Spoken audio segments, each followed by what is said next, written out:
I don't need to think very highly of her for my daughters to see a man treat their mother the right way. If their mom's dating somebody and he doesn't bring flowers on Valentine's Day, they're going to be like, hey, Mom, why didn't he bring you flowers on Valentine's Day? I know Dad did, and y'all weren't even married.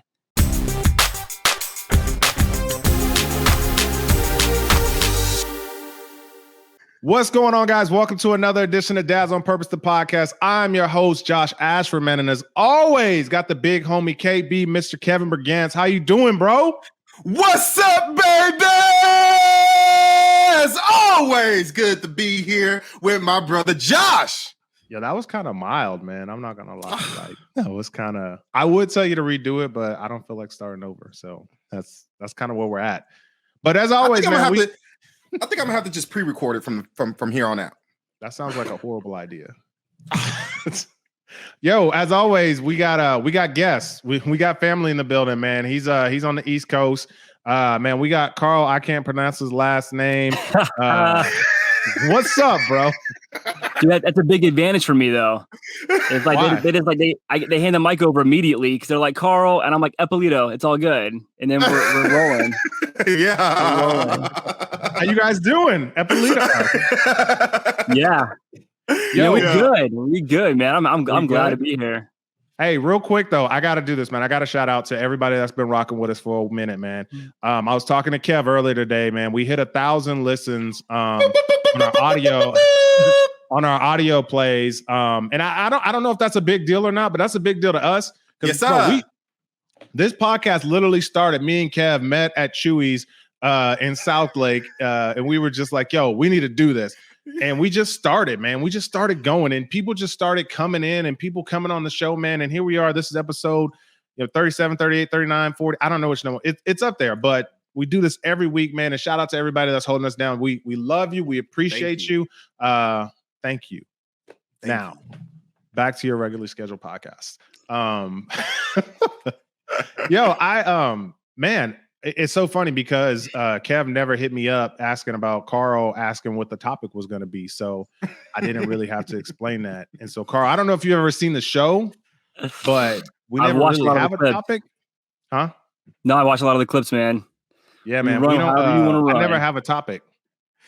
I just kind of ask a question and we just go from there. But we've talked about this before we got on. We talked about a lot of things because we were recording for like 30 minutes before we actually started. I blame Kevin. But yo, so you're a single dad, man. You got 50-50 custody with your girls, 2 girls.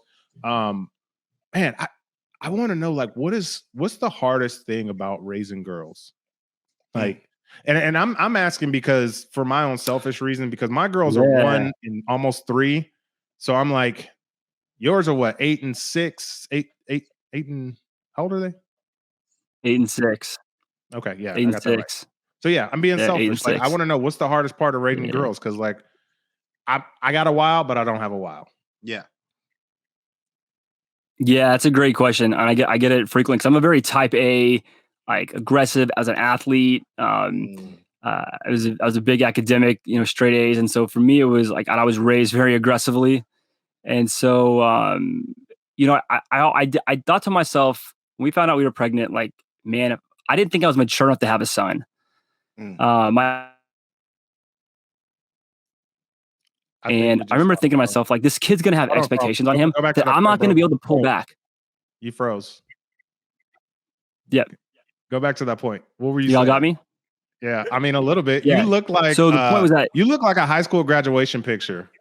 I love it. Looks fuzzy right now. I don't know. Yeah. I don't know. Y'all are great on my end. But I'll go with it. And you just give me like a little hand signal or something if it messes up again. Okay. I see you guys great. So what I was saying was that, like, I remember when we were pregnant that, if we had a son, he was just going to be born with these expectations. And I wasn't mature enough to not have them. I was very aware that I would be like that. Yeah. And when we had daughters, it was like, the only expectation I've ever had was, y'all just got to do your best. You got to do the things that you can control. Now, when I became a single dad, how I parented changed completely because they're only with me half the time. which means I have to impact their behavior all the time, the little time that I have. And when it comes to having girls, for me, it's, and this is at an early age, I was like this.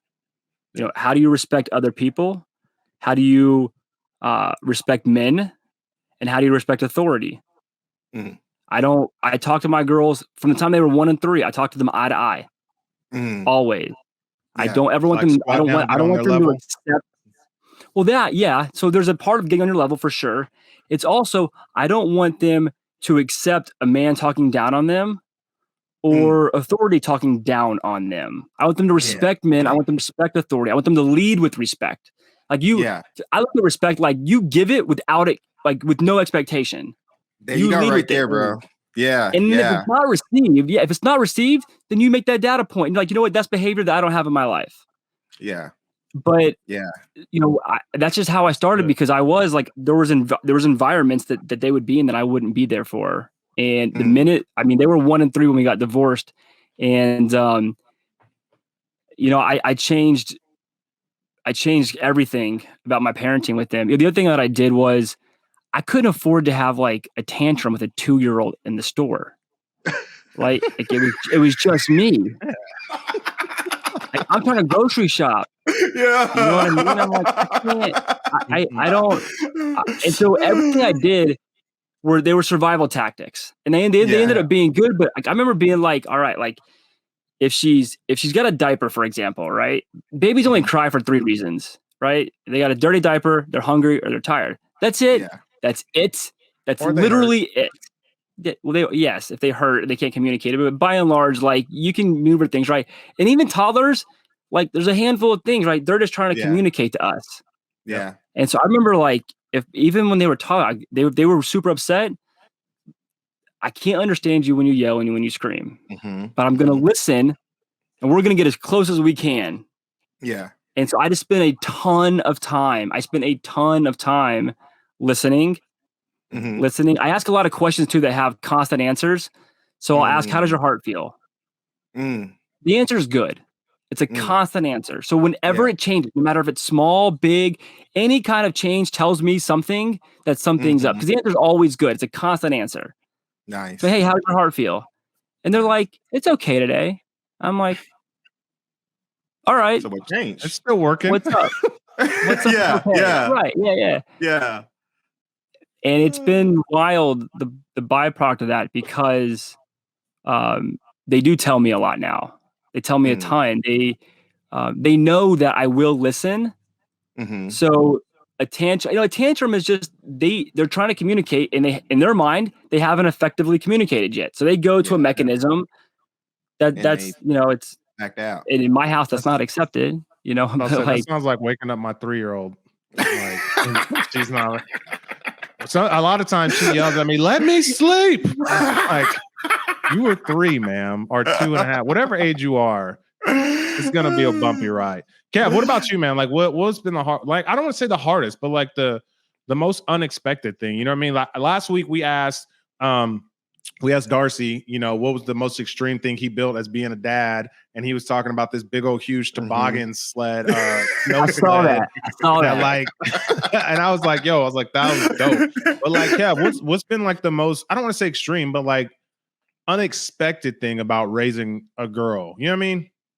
Because Kendall's 12, she's 12, about to be 13. Like, I think the most unexpected thing for me would be the menstrual cycles. Like, when I wasn't expecting it to be the way it was, the first one. So it was, it's coming, it's coming. But when it came, it was like, where's your mama? Like, no, it wasn't even that. Let me tell you, it was something. We were talking about something, and she just started crying, and I was like, "Why are you crying? We just having a conversation." And she was like, I don't know why I'm crying. And she just cried.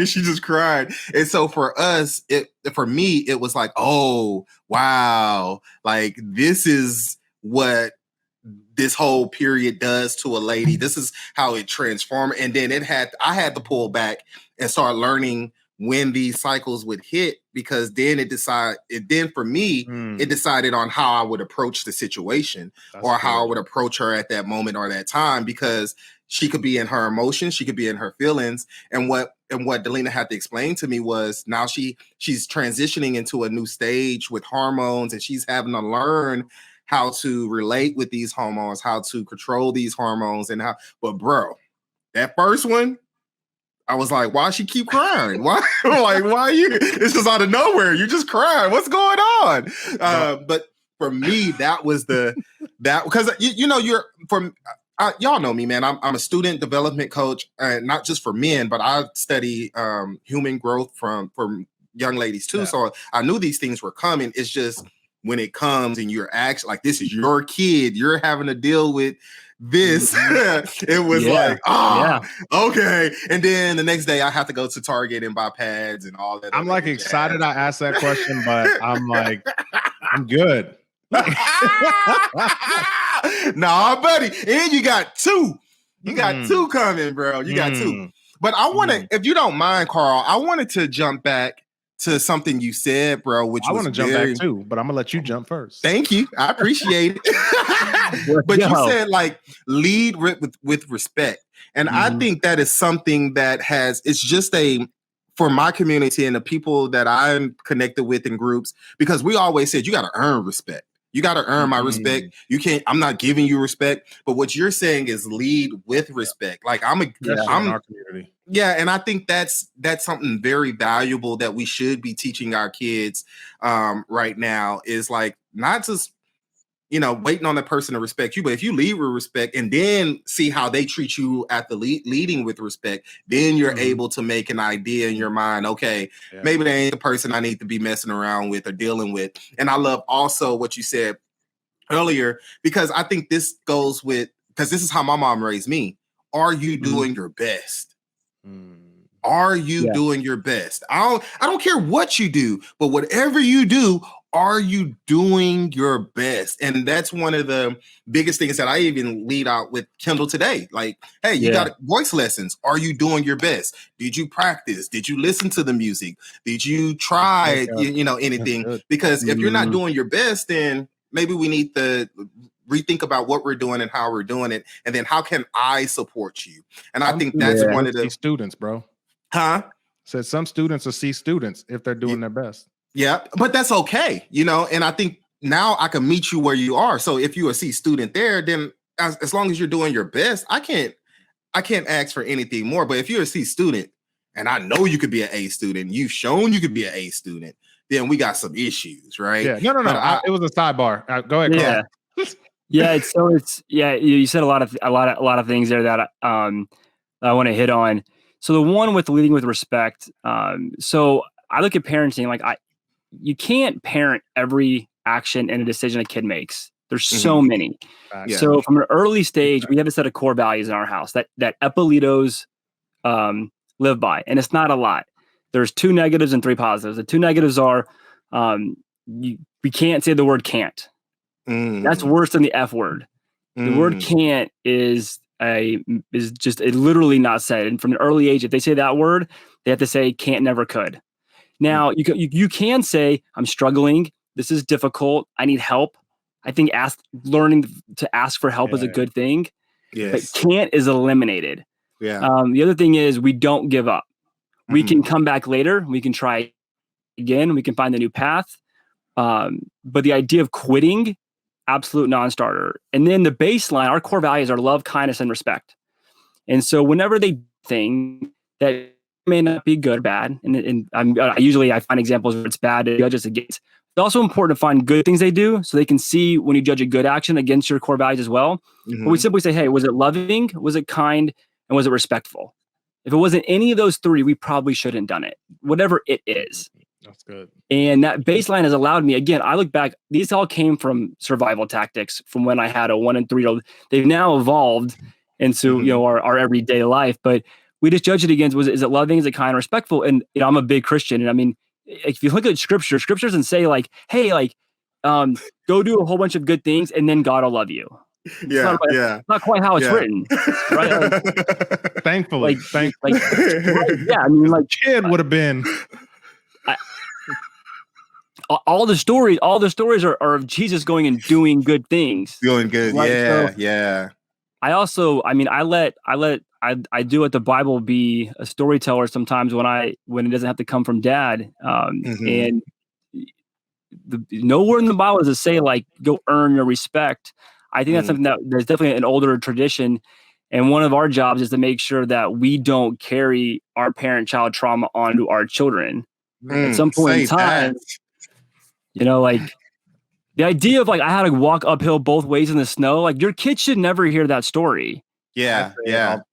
Like my daughter, you know what? Like my daughter goes to a private school and she rides in a decent car. Like, and I shouldn't be holding it against her that we didn't have TV in my house. And like, we had a lot of months that weren't great. Like that doesn't hurt. What she has, but we try to hold that over our kids to be like, well, look what daddy did. She's like, like what? I don't think you should hold that over them, but I do think that they should be aware of that was the situation. Like I don't think there's anything wrong with talking about that. I tell the story about me growing up, 5 people in a 2-bedroom, 1-bathroom, 800 square foot apartment. I would watch TV. I had roaches crawling over my stomach. I tell people about that. But now I live in Highland Village. I live in a very, I would say, affluent area. I mean, we barely got very influent area, but we you know what I mean. The schools my kids will go to are some of the best public schools that they can go to, for sure. But I think they'll still know where dad comes from. Absolutely, you know what I mean. It's about sharing those stories too, right? So a lot of times we want to share those stories, like when our kids aren't appreciative or they mess up. That's where we come over the top and be like, well, I had to do all these things. I think that idea of sharing the story of where we come, because I'm the same way. Like when we go back to Texas, I drive my kids down to where my mama lives. I definitely show them, but when we show them, the ways in which we share that story is a lot different. For sure. It's absolutely. What was the second thing you said? I want to jump. Go ahead. Oh, I said, what was that? What was the second? I can't remember the second thing I said, but I think that it is important that we do show them, because I have to show Kendall. I take Kendall to Sunnyside, Texas every time we go to Houston, because that's where I grew up, and she needs to know where I grew up and what the way I grew up and where I live. But my mom always said though, they should have better than what we had. Our kids should always have better than what we had. So why I'm not telling you a story about when me having to wake up at 5 o'clock in the morning to catch the bus.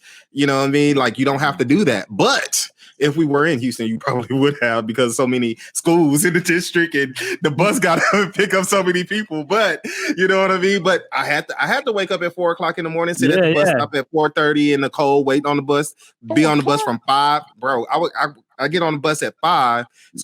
We get at school at 8 o'clock, but that's Houston, so you're on the bus for 2 to 3 hours just to get to school.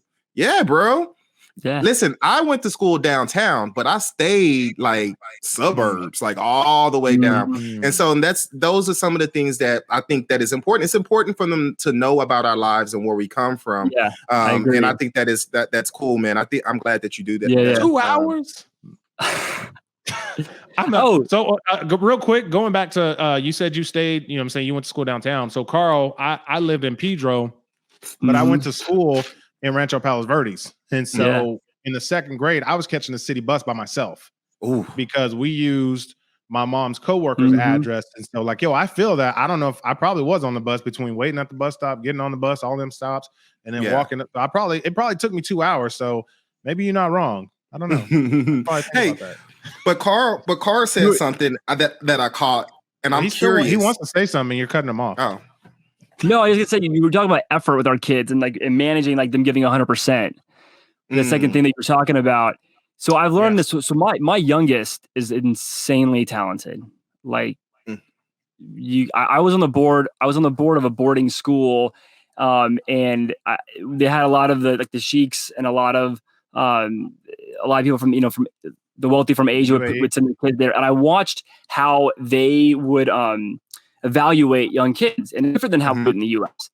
And so I put my daughter like through the evaluation process just as a part of it, and she's got some skill.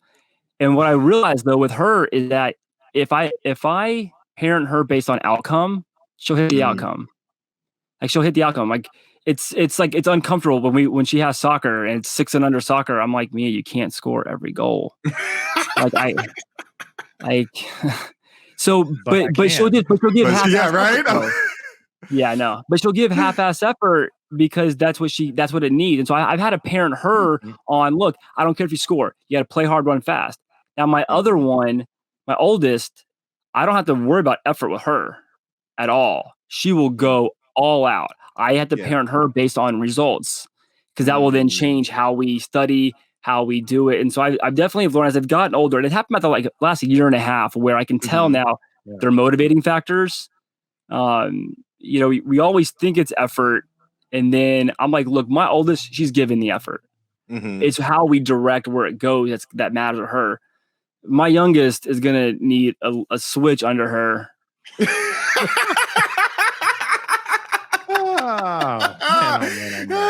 Welcome to my life. Good problem. We don't have a lot of. I want to touch on this. So we have a lot of married dads on here, man, and like you guys got divorced early in the kids' lives, and I think a lot of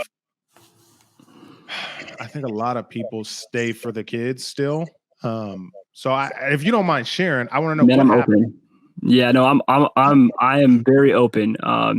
When you talk about there's a lot of married dads that are on this. So I'm writing a book right now. It'll be finished in the fall, and it's called Treating Kids Like Clients. And my biggest fear with the book is that I wouldn't have read it as a dad that was married. It sounds very hippie, left coast, like foo-foo, but it is all the principles that I've used once I became divorced. It was all of the survival tactics that I had to rely on. And then I look at them now and I'm like, wow, that's the playbook for sure. And my hope is to reach a lot of married men with it because I think it could really impact things. So there's a lot to that question. One is I don't think people try hard in their marriages these days. So life is hard. I talk about this a lot. Being fat is hard. Being skinny is hard. Being poor is hard. Being rich is hard. Life's hard. So choose your hard.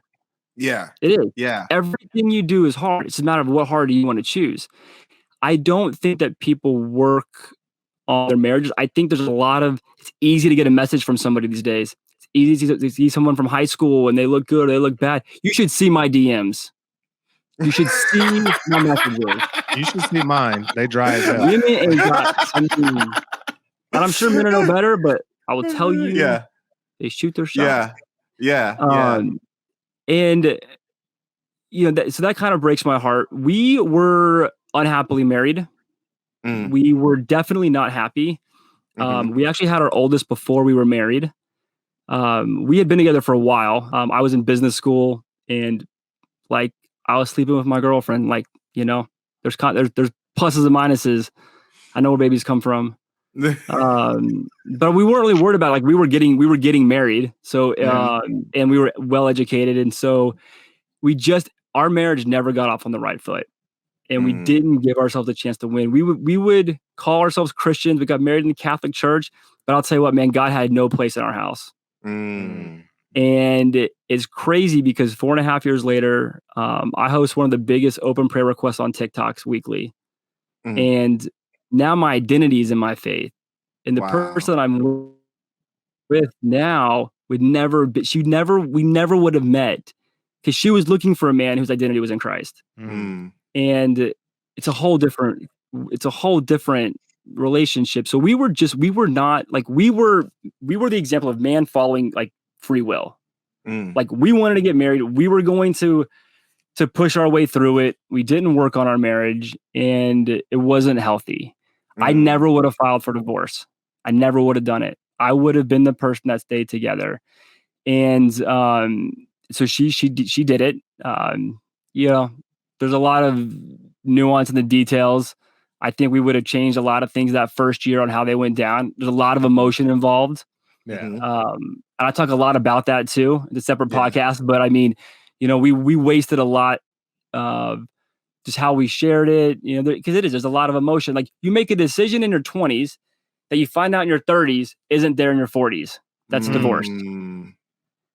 I'll tell you this, my daughters have never missed a day of happiness. You know, my ex-wife lives with her parents. She has for 4.5 years. When they're there, yeah, you know, it's a big Italian family. That's their thing. That's whatever. Here's the thing. I was bothered by that, right? I was like, I'm paying child support. Like you're just banking it. And it took me a long time to get to the point to where I could have gratitude for the fact that I've now know a lot of single parents. I'll tell you what, my ex-wife could have ended up doing a lot of drugs, drinking a lot, sleeping around. Yeah. And it, you know, she ran to her family, and like I had opinions on that. But honestly, like now, and I wish I would have had this thought 4.5 years ago, I'm grateful as hell. I never once was worried about my daughters. They've had an abundance of love everywhere they've been. Yeah, at Dad's house, it's just me. I have no family or friends in Philly. My daughters have seen me. You know, my career took a massive hit when it happened. Yeah. You know, there's things that they don't know. I've had the $80,000 Denali repoed out of the driveway. You know, I had to short sell the house. You know, like I've counted change so we could so I could make chili. And it was, you know, like I lost the company, I've built it back up. You know, they've definitely have seen me work. But the reality is, man, like my daughters have never lost a day of love.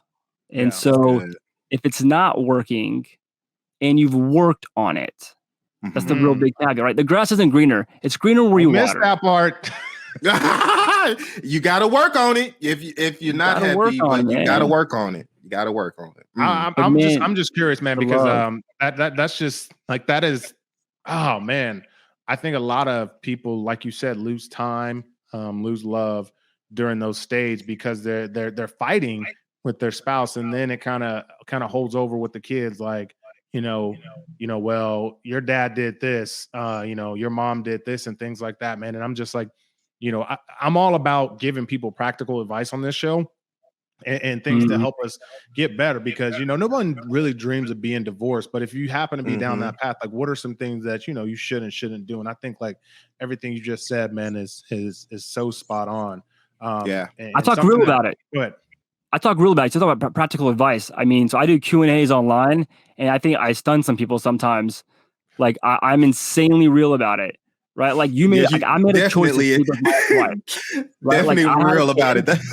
Yeah. Well, yeah, Kevin, you've heard me talk about this. I mean, like for sure. Like you had a kid, you were a grown-ass adult. You know, it's like pay your child support. Like do what you're supposed to do. Love your kid. Like people act like they didn't know what their mom was like or what their dad was like. And I tell you, if I hear the word narcissist one more time, I'm going to lose my mind. We've just made that word so mainstream. And what happens is there are real victims of narcissism, super real. And it's a mental, I mean, it's not nice. It is a horrible thing. But we've made it to where like, oh, if you got divorced, they must have been a narcissist. Yeah. It's just easy. It's easy really? escape. Is that what I've never? Man. No shade, no tea. I've never been around a lot of divorced people, so I don't really know what that looks like. People are hurt, and that's super fair and it's super real. It's emotional when you get divorced. Your heart's broken. Your life that you bought into, right? Not God's plan for you, not what you should have been listening to, but the life that you in your head had planned out. So two things happen. One that happens is, let's say the person cheats on you or whatever else. The biggest betrayal is that you got it wrong. The person that you thought, it's your own judgment of yourself that's really hurt. You're like, that's the person. It's not that, it isn't that person hurt me. It's that person that I thought they were a certain way, how I viewed them. That wasn't wrong in your whole mind of how you feel like you're sure I'm not going to admit that. It takes years to get there. But once that's the biggest thing, man. It's like, no, you were an adult. And this idea of pushing things on kids or yelling or making like their environment more. I mean, my phone's always open for advice. Push things on kids and they don't even realize it. Like, No, they do though. Here's the thing. You know what? They do. I mean, they do realize it. They do realize it. I don't know if they do. I'm thinking about. I had a friend over. A couple weeks ago, whatever. I'm open. I'm sure that they wouldn't mind if I share this story, but they were. So she calls her kids at 9:00 at night when they're with their dads, and their dad didn't answer, which he never answers on the first time. Which she told me, she was like, he never answered on the first time, so she got to call again. So she finally got a hold of him, and she was talking to their kids, and just like it was just so like casual. She was just like, yeah, your dad didn't answer, so I had to call you back. And I was just like, and so she talked to another kid, and she said the same thing. She was just like, yeah, your dad didn't answer, so I was going to call back. And I was like, you don't need to say that. Like, what? I was like, what does that matter? You know what I mean? I'm like, you're pushing your, anger onto him when you're the one that wanted to get divorced. Yeah. So in that scenario, what I see happen a lot is, so there's two different things. One is that's a communication that they probably do with their kids and with a whole lot of other people. And it's a defense mechanism. Yeah. And I get it. I totally get it. What you realize, and I wasn't a whole lot different. I was very careful when it came to the kids. Because I hate the phrase. I am vehemently against the phrase kids are resilient, because they're not. Yeah. How many people do you know with daddy issues or parent-child trauma? No, what happens to you as a kid, you hold on your whole life. Kids are not resilient. But in our minds, we think it. And so we give ourselves excuses and space, and we give ourselves grace to say things around our kids because we're upset. And then to justify it, we say like, oh, it was your dad's fault. And I mean, it's to me, it's a lot of laziness. Like, you haven't done the work yet. I'm a huge proponent of like, everyone should be in therapy. Yeah. I'm a massive proponent of it. That's good. You're not a professional. Like, you're going through something that like, none of my friends have been divorced yet. Like, I don't like what you said that. Well, this is a practical show, right? I hate to say this, man, but it's gonna happen. Some of my friends, it's gonna happen to somebody. I hope it isn't any of them. That just means all your friends are screwed if none of my friends get divorced. You know what? Fun fact, joke's on you. I don't have friends.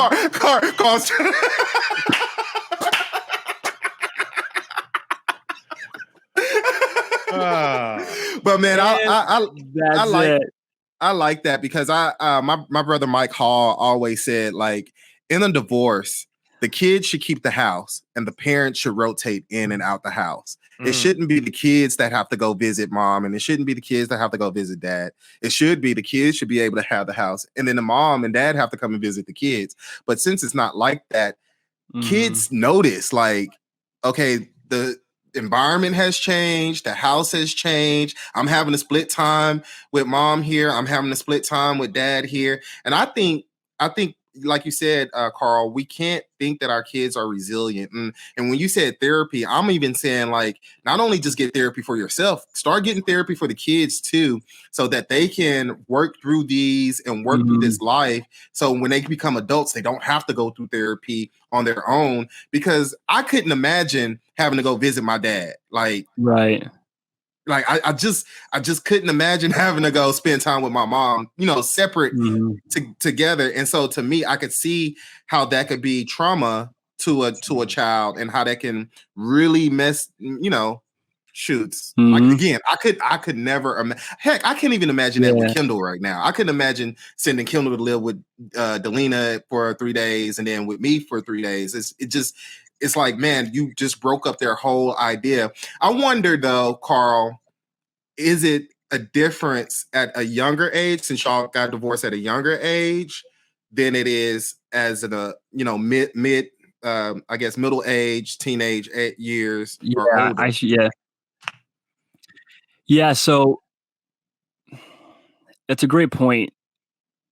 For me, it's definitely different, but I think more than that is what are they seeing, right? So if you're splitting up a house, like my house, I got raised in a house, and I'll never repeat stories of things I saw. I heard things and I saw things in my house that I hope my worst enemy never sees. Yeah. Now, if I used to pray every night that my parents would get divorced. Every night. Every night. Like, the things I heard and saw, no one should ever hear and see. Of all the levels. And so if that was the environment, and then they got to split the 2 houses, and I come back to this. Yes, my daughters have 2 houses. They go back and forth. But that's how we're viewing it. My daughters get more love than the vast majority of people who only have 1 house. Right? So you come back to scripture. Scripture's all about love. It's the most frequently used word in the Bible. Yes, sir. It's a giant love story with a tragically beautiful ending, but like it's all love. Right? It's all that it is. Yeah. And so them being younger, there's been a few byproducts. Like my daughters are they're 8 and 6. They were just before their 2nd and 4th birthdays. They are best friends. And they're exactly 2 years apart, like 2 years and a week. Wow. And so they have a ridiculous bond. And it's all, all they know is like being with each other. So like no matter what environment's different, they're with each other. So it's pretty amazing to see that bond that they have. For sure. Younger or older, I think the quicker that they're surrounded by more love, the better. Nice. I just cannot. I mean, love was the first word that my daughter could spell. Yeah. Like I'll never forget that. I love that.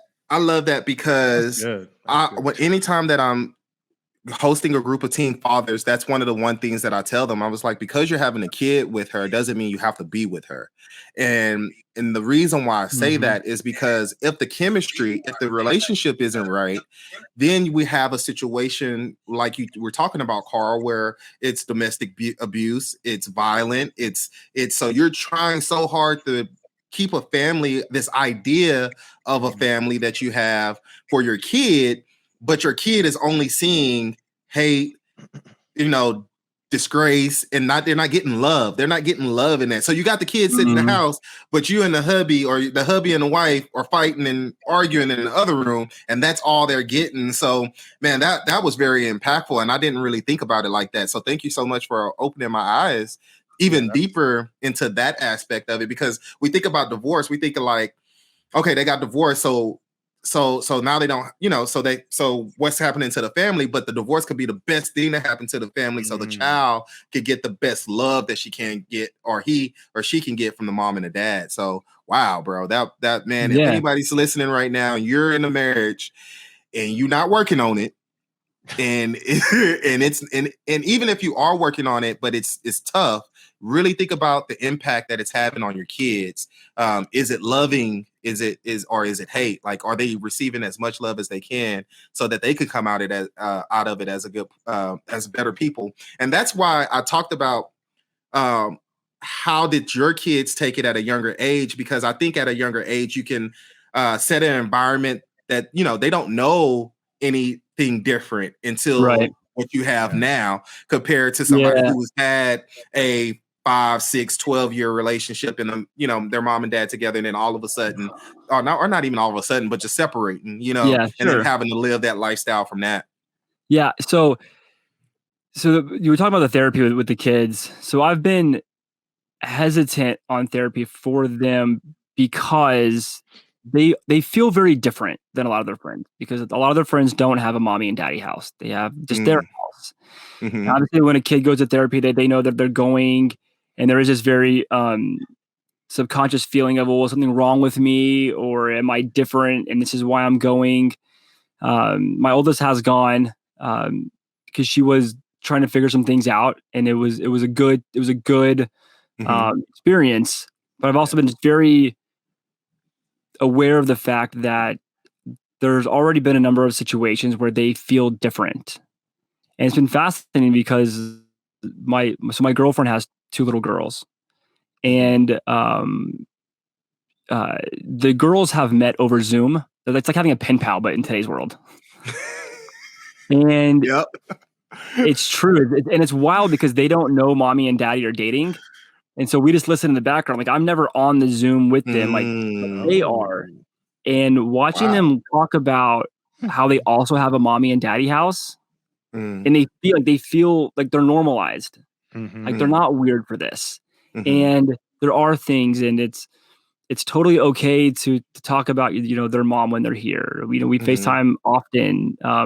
If there's anyone that's going through divorce or thinking about divorce who's listening, their mom, I have gotten her a birthday gift on all of her birthdays. I get her a Christmas gift every year. I get her a Valentine's Day gift every year. I don't need to think very highly of her for my daughters to see a man treat their mother the right way. If their mom's dating somebody and he doesn't bring flowers on Valentine's Day, they're going to be like, hey, Mom, why didn't he bring you flowers on Valentine's Day? I know Dad did, and y'all weren't even married. Like, I feel attacked. They should take that personal. I feel attacked, me personally, because I hate Valentine's Day. Dude, I hate it's like the stupidest holiday. You were making such a good point, and I messed it up. But I couldn't hold that one in, man. Like I appreciate it. I get too serious sometimes. But that was good. Hey, you said okay. So you said something because you said your girlfriend has 2 kids, and obviously you have 2 kids. And I've been thinking, I was like, yo, do they want a third? Like, do you want another one? Like, is that? So I've been. How old are you? I'm 36.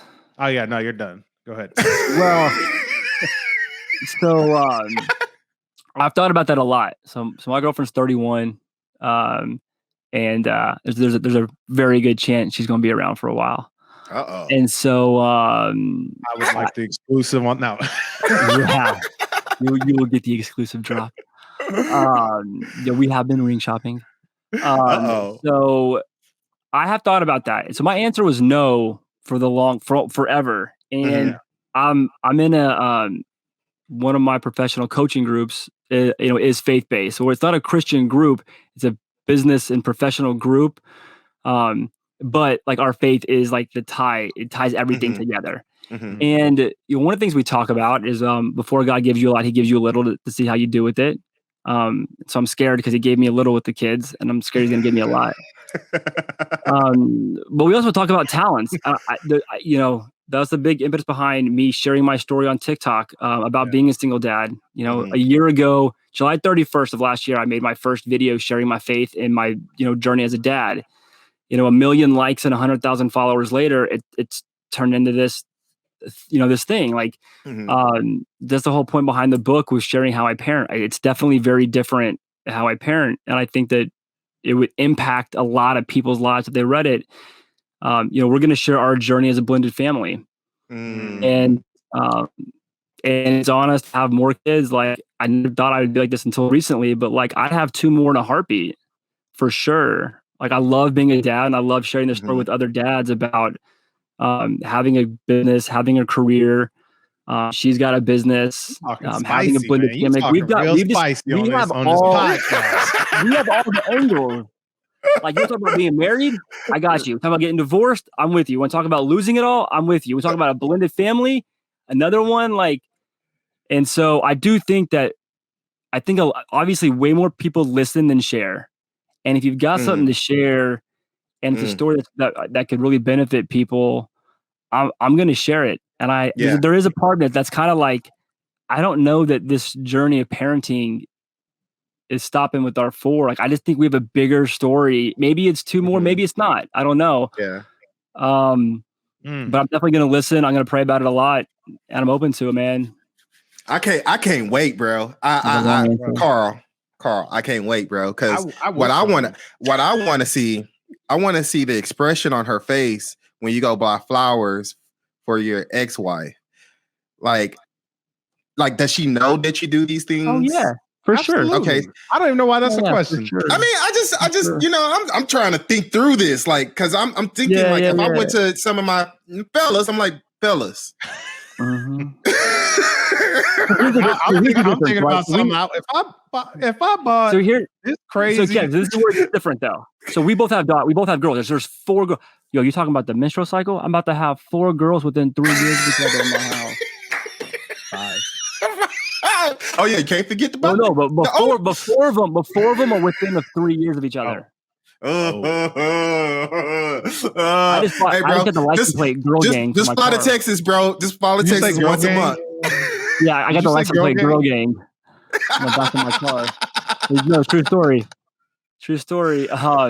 No, so here's the thing, right? So there's 4 girls between us. The lesson there isn't that I'm buying my ex-wife flowers. It's a constant example of what behavior they should know to accept. That's the only baseline. It's the same thing. I talk about judging kids, like all kids' actions against our baseline of love, kindness, and respect. Everything that they're going to look at, as far as a man's concerned, I want them to have this baseline. Like this is what I want y'all to accept. And if it isn't this, I'm not saying it's a bad guy. I'm just simply saying collect data points, make a decision based on the data points people give you in life. No, that's good. Man, that's good. And I hope, fellas, that you heard that and really, really, really accept that, because it's not about doing it to make her feel good or doing it to make your ex feel good or doing it to show your ex that you approve or appreciate her. It's to show your kids on how to treat and what to expect from a man. Man, bro, that's solid. Bro, this is why I love us not truly having an agenda on this show, because I was sitting here thinking like, okay, where are we going to start? And it just flows, man. And the stories come out, man. And I love it. I appreciate you. Kev, I'm about to shut it down. Is there something you want to ask? I don't have any more questions. I got my statement though. Oh, you got your statement? Okay, well, I'm gonna let you get your statement here in a little bit. But but Carl, man, so much fun. You can go any direction. You said you got the whole thing covered, man, in all the aspects of life, the married, the divorced, the single, the blah blah blah blah blah. What is the last piece of advice that you would give a dad out there? Sure. I don't care which level. You know what I mean? Just in general. I mean, the biggest advice I can give any dad is I'm in sales, and the biggest mistake I think we have with kids is how we talk to them. So 80% of parent-child communication is either command-driven, so do this, do that, pick this up, or it's negative. Don't do this, don't do that, don't do this. It's 80% of communication between parents and children. And so the title of my book is Treating Kids Like Clients. Like, if you wouldn't say it to a client, don't say it to your kid. Wow. I talk to my kids eye to eye. In my house, we all have the same rules. Everybody has the same rules. We don't yell. If I yell, and even if they did something wrong, right? Like their actions don't justify my poor actions. Everyone's responsible for their own actions. So I apologize to my kids, not because you should, the kids have so many rights these days. We should apologize. No, I want my daughters to see to see what an apology looks like, because they're going to have to apologize in their life. And it's like, if a client doesn't understand something, you're going to ask more questions. You're not going to say, because I said so. Buy this because I said so. You would never say that to a client. But you want a client to do what you say, right? So it was funny is that it's exactly I want my kids to do what I say. I want my client to buy from me. Do you care if your clients like you? Nope. No. Right? Do you care? Pay your bill. Do you care if your kid like you? No, I'm your dad. You're the kid. We're not friends. Right. It's the same shit. So be smarter than all of history has been with parents and kids. Like, if my kids don't understand or they mess up, I'll ask questions. It's part that you didn't understand. It's the whole point of and again, like I said, I wouldn't have read this book honestly when I was a new dad. What's the subtitle? So you got the main title, but what's your subtitle? Just Treating Kids Like Clients. So that's where you're missing it, because if you don't have a subtitle, I think you're going to miss a lot of people. So I have a book. It's called Think. It's the 5-step guides to directing your life after high school. 5 steps. So I've gotten that advice. I've actually got that advice a lot on the second half of it. And it's either the 8 questions to ask as a dad, the 4 steps, the 8 steps. Fascinating that you said that, because I was at a meeting last week and we reverse engineered the book on now me going out and asking questions to people, not to answer them, but to then start clustering the answers or the questions around. I can answer them however I want to answer them, but I need to write this the way that they're already thinking. Yeah. That's spot on. I appreciate you sharing that. That was worth this whole podcast right here. I'll take 2%. I just appreciate that a lot. Yo, KB, where you at, man? What you got? Man, and I'm going to show you another reason why this was a great podcast, because one of the things you said, Carl, was family values. Family values. I think sometimes we just we get married, we work, we get a better job, get a better house, get a better car. We have kids, we go on vacation, but we never really talk about values. We never establish values in our house. We never, we have things that we believe as individuals, but if we believe it as a dad, then do we know if our kids believe that same thing? Do they understand what our values are in our house? Do they understand what my values are? And so I think that is one of the most important things that we can implement in our households. And guess what? First Sunday is around the corner, baby, and we're talking about family values. So that's how I knew this was an important podcast today, because it just, it confirmed that, hey, listen, no matter what we're going through, no matter what hits us in our lives, even whether it's a divorce, whether it's marriage, whether it's a new job, you got to have a foundation of values that's going to keep your family afloat. And I think, Carl, one of the most beautiful things that you said that we never really just jumped on was that you guys have family values, and that's what allows you to have a great relationship with your ex. You said it yourself. I ain't got to like her, but I have to respect her because that's a part of my family values. Absolutely. So thank you so much for that. Love, kindness, and respect. Love, kindness, and respect. Come on. You know what I value, Kev? What up? Sharing and liking this podcast. Yes, sir. Yo, go out there. Everybody there on Podcast Land. Yo, we appreciate you. We love you. Thank you guys for rocking with us. 1,000 views, 1,000 listens, man. We got like so many days of listening on YouTube. So, man, we love you. Appreciate you. Keep sharing. 3 people, 1, 2, 3. Like the podcast, leave comments, subscribe. Until next week, we will see y'all. Take care. Be blessed. We out of here. Peace.